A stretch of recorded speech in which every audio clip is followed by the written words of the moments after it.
So ayun, nanyong sa iyo mga kamoron. It's me again, Gerald Special Moron, isang EPS worker sa South Korea.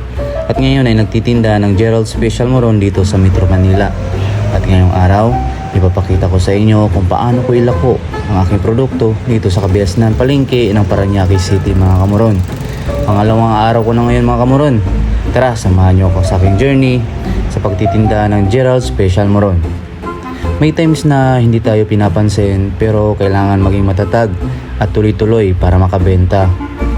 Meron na kaming mga naging sales at lahat sila ay good feedback.